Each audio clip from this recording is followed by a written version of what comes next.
台湾陈培雅一开始即阵感谢市长所答应的东区第一座特色公园，明年就将伫平新野区的精华地段开辟好消息，嘛进一步替东区佮争取伫成山路南台南副都心有第二座特色公园。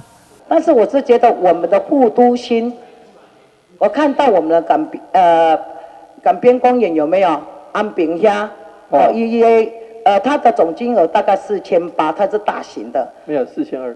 4200是吗？那局长，我不是市长，我在想说，你既然平时营区也重视到的特色公园是第一座我们东区打造我争取的，那在这里的副都心，我觉得人口密集度也更高，是不是在个一大型的更完美啦？可是东区有国家未来馆南区结合啊，安平没有啊。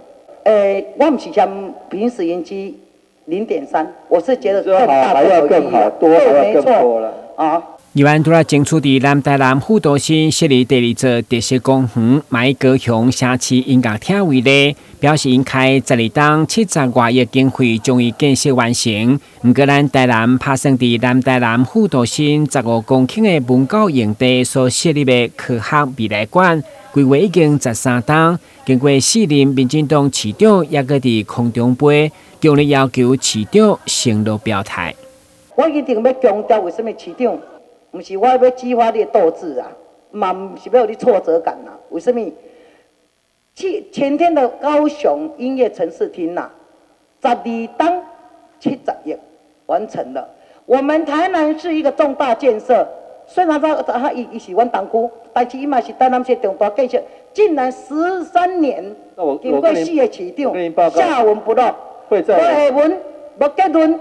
所以我就跟所有的市民借着这个议事厅的场合，跟各位报告，这个国家科学教育未来馆一定会在明年有一个具体的一个启动。所谓的启动，不是动工，就是定案核定，就是这个经费到位这样子。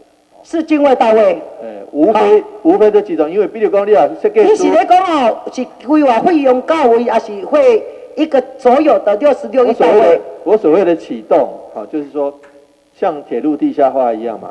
为了教育发表声明，表示科学未来馆教育部109年度已经编列4697万，并成立筹备小组，几乎将持续甲中央联系，并且伫110年8月函请教育部加速办理核定经费，以符合市民期待。台南新闻郭文吉、刘品言采访报道。